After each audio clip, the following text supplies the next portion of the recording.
Hello दोस्तों, आप लोगों का स्वागत है आपके अपने channel Bhim agree coaching centre. तो दोस्तों, आज हम पढ़ेंगे मिल्क प्रोसेसिंग। यह टॉपिक बहुत ही इम्पोर्टेंट है यूपी कैडेट और बीएचयू आईसीआर एग्जाम के माध्यम से। तो इस टॉपिक को आज हम कवर करेंगे। इस टॉपिक में सबसे पहले हम समझेंगे प्रोसेसिंग क्या होता है। प्रोसेसिंग एक प्रकार की प्रक्रिया है जिसमें पदार्थ के एक फॉर्म से दूसरे फॉर्म में कन्वर्ट किया जाता है।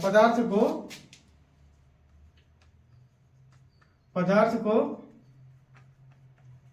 एक फॉर्म से दूसरी फॉर्म में कन्वर्ट करना प्रोसेसिंग कहलाता है। प्रोसेसिंग का मतलब होता है पदार्थ की एक फॉर्म को दूसरी फॉर्म में कन्वर्ट करना प्रोसेसिंग कहलाता है। मिल्क प्रोसेसिंग के अंतर्गत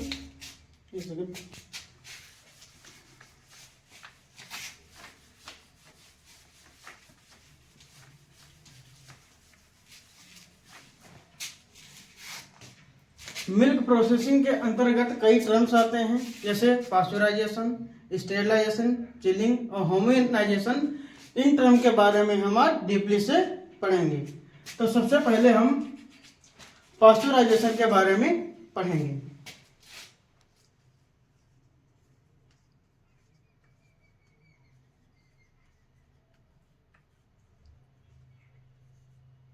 पास्चुराइजेशन, इसको हिंदी में पास्तुरीकरण भी कहते हैं।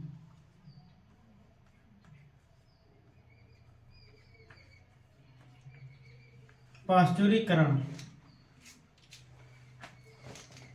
इस प्रक्रिया में किसी भी पदार्थ या दूध को एक निश्चित समय और निश्चित टेम्परेचर पर गर्म किया जाता है तथा उसके बाद उसे ठंडा किया जाता है। इससे इसमें के हानिकारक बैक्टीरिया समाप्त हो जाएं या फिर कम बढ़ जाएं, जिससे दूध की लंबे अवधि तक लाइफ बनी रहे। इस प्रक्रिया से पदार्थ के लगभग 99% बैक्टीरिया समाप्त हो जाते हैं। ये हो गई हमारी डिफिनेशन। अब हम इसकी थोड़ी हिस्ट्री के बारे में जानते हैं कि पास्चुराइजेशन की खोज किसने की और इसके प्लांट कहाँ कहाँ पर सबसे पहले स्थापित हुए। तो इसकी हम पहले छोटी सी हिस्ट्री के बारे में जानते हैं।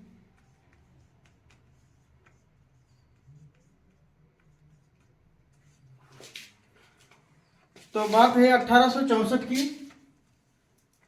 1864 में फ्रांसीसी वैज्ञानिक हुए लुईस पास्चर, जिन्होंने इस प्रक्रिया की खोज की थी। उन्हीं के नाम पर इस प्रक्रिया को पास्चुराइजेशन कहा गया।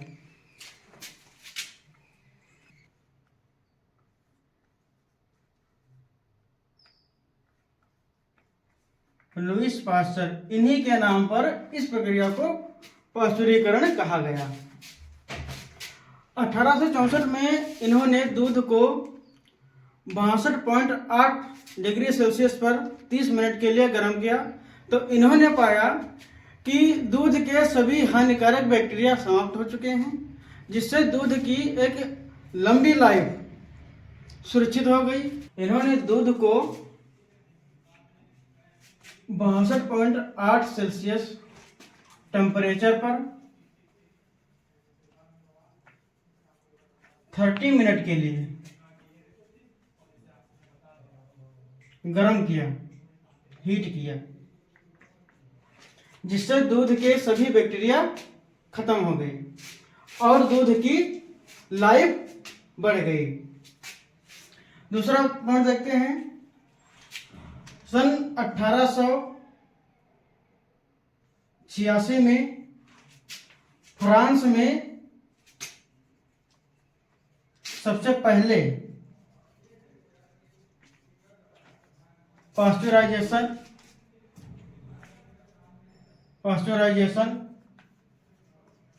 प्लांट स्थापित किया गया। और दूसरा इसी में संयुक्त राष्ट्र अमेरिका में भी 1892 में प्लांट स्थापित किया गया था।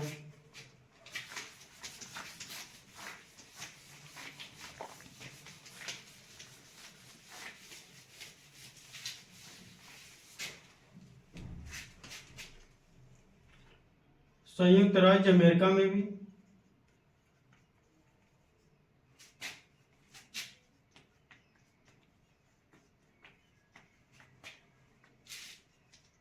1892 में पाश्चुराइजेशन प्लांट, पहला पाश्चुराइजेशन प्लांट स्थापित किया गया।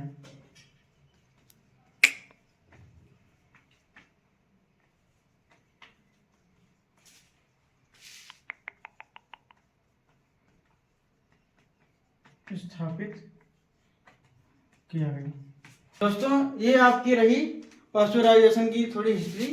यहाँ से आपकी हिस्ट्री समाप्त होती है। अब इसके आगे का हम देखते हैं।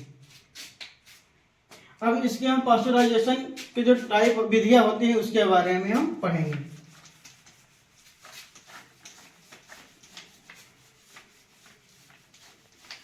पाश्चुराइजेशन करने की 3 विधि हैं। Method of pasteurisation, method of pasteurisation.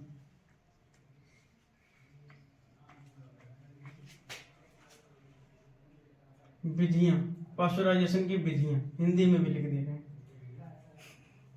पाश्चुरीकरण करण की विधियां। इसके 3 विधियां होती हैं। Number 1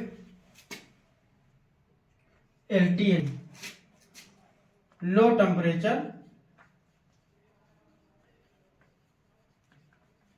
temperature long time.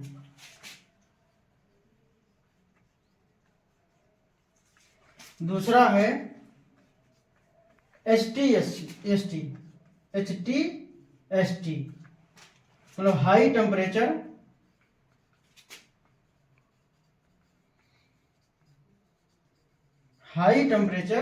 Short time.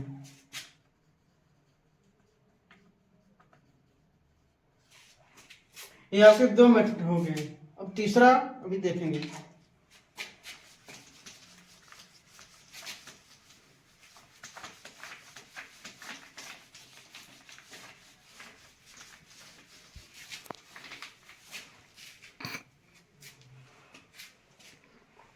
तीसरा है UHT, मतलब ultra high temperature.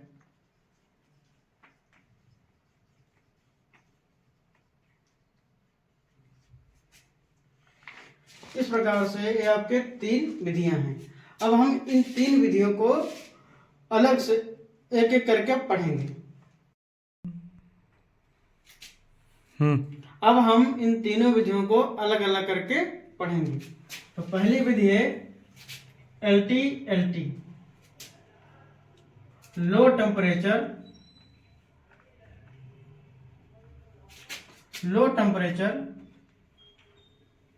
Long time.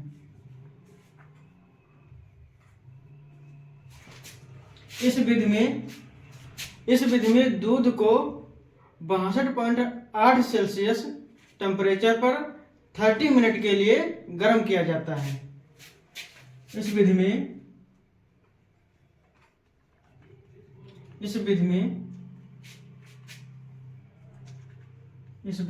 दूध को 62.8 सेल्सियस टेम्परेचर पर 30 मिनट के लिए गर्म किया जाता है।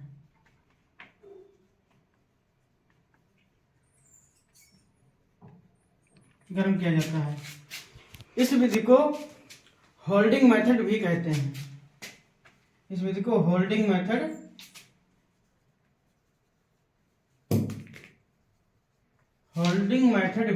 हैं। ये question UP cadet BHU ICR में होल्डिंग विधि किसे कहते हैं ऐसे ही पूछ लिया जाता है। और इस विधि को होल्डिंग विधि क्यों कहते हैं? क्योंकि इस विधि में दूध को होल्ड करके धीरे धीरे ठंडा किया जाता है, इसीलिए इसको होल्डिंग मेथड कहते हैं। ये आपकी एलटी मेथड हो गया। अब इसके बाद दूसरा मेथड देखते हैं। दूसरा मेथड है LTHT, high temperature short time.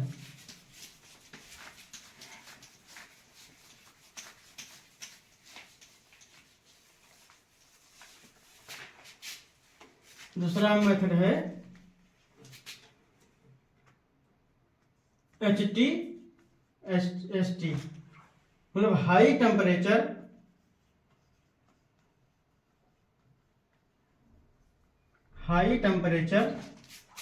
Short time,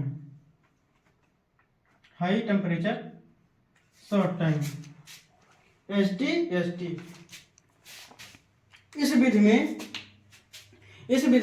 दूध को 72 सेल्सियस टेम्परेचर पर 15 सेकंड के लिए गर्म किया जाता है। इस विधि में दूध को 72 सेल्सियस टेम्परेचर पर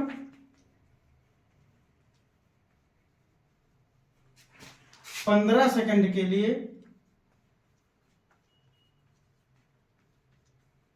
गर्म किया जाता है।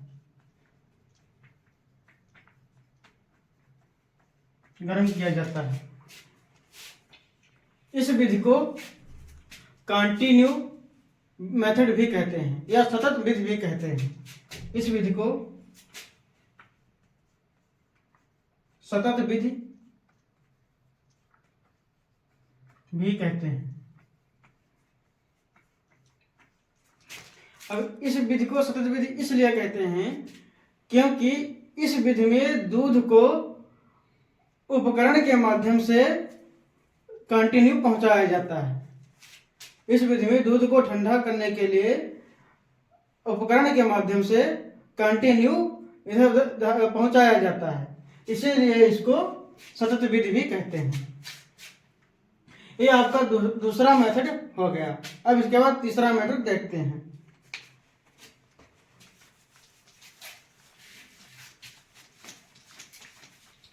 तीसरा मेथड है ultra high temperature UHT।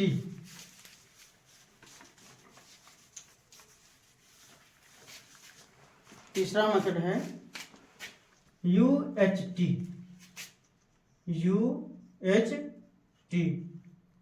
Ultra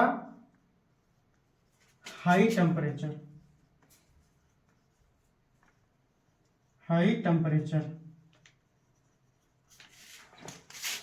इस विधि में दूध को 130 से 150 सेल्सियस टेम्परेचर पर गर्म किया जाता है 1 से 5 सेकंड के लिए। इस विधि में दूध को 130 से 150 Celsius temperature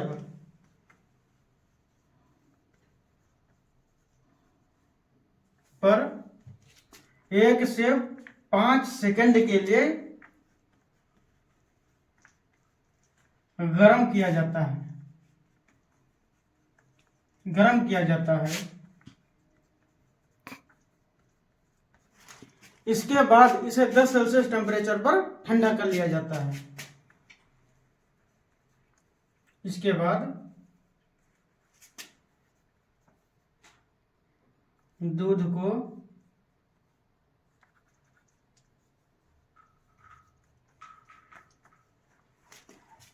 10 degree Celsius temperature पर ठंडा कर लिया जाता है।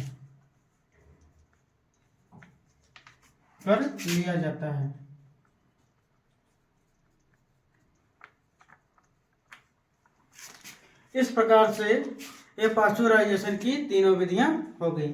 अब इसके बाद हम अगला टर्म देखते हैं, जो है स्टेरिलाइजेशन।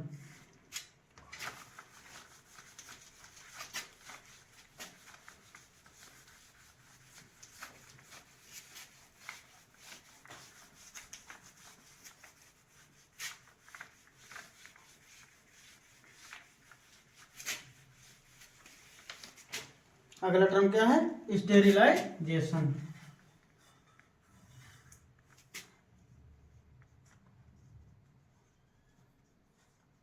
स्टेरिलाइजेशन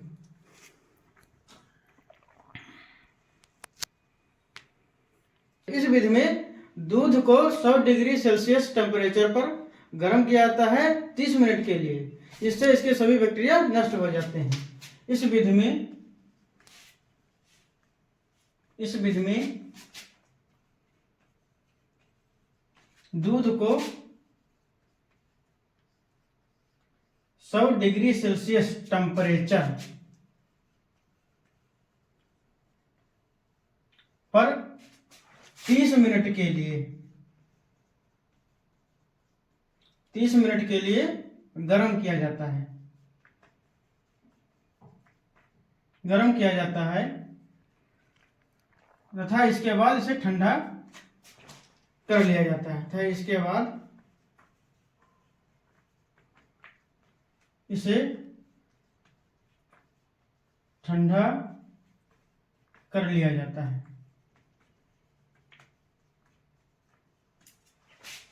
इस प्रक्रिया के बाद दूध का दही नहीं बनता है। स्टेरिलाइजेशन प्रक्रिया करने के बाद दूध का दही नहीं बनता है। इस क्रिया के बाद दूध का दही नहीं बनता है। इस प्रकार से आपका स्टेरिलाइजेशन टर्म पूरा हुआ। अब अगला टर्म देखते हैं। अगला टर्म हमारा है चिलिंग। इसमें दूध को 4 डिग्री सेल्सियस पर 10 से 12 घंटा के लिए ठंडा किया जाता है। अगला टर्म है चिलिंग।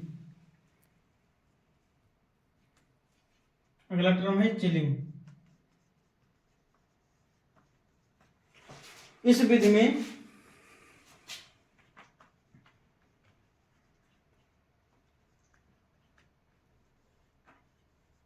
दूध को 4 डिग्री सेल्सियस टेम्परेचर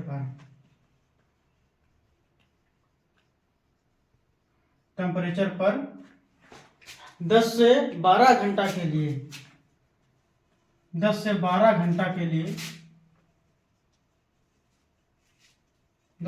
घंटे के लिए ठंडा किया जाता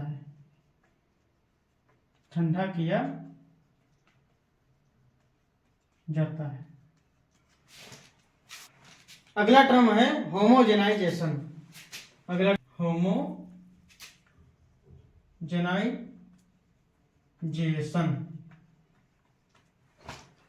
इस विधि में दूध की वसा गोलिकाओं को छोटे छोटे कणों में विभाजित कर दिया जाता है, ताकि दूध के ऊपर वसा की परत ना जम सके। इस विधि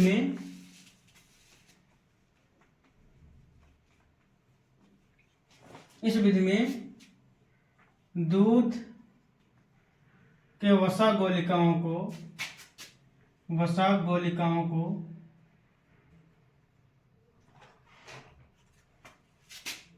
छोटे छोटे कणों में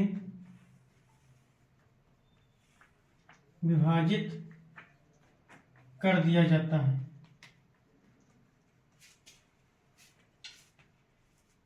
ताकि वसा की परत या क्रीम दूध के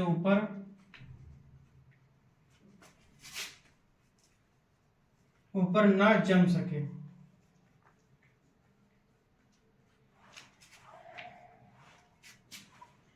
और वसा दूध में समान रूप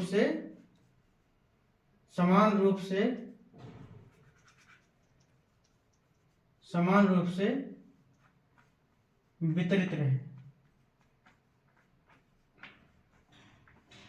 इस प्रक्रिया को होमोजेनाइजेशन कहते हैं। दोस्तों, इस प्रकार से आपका ये टॉपिक समाप्त हुआ। अब अगला टॉपिक अगले वीडियो में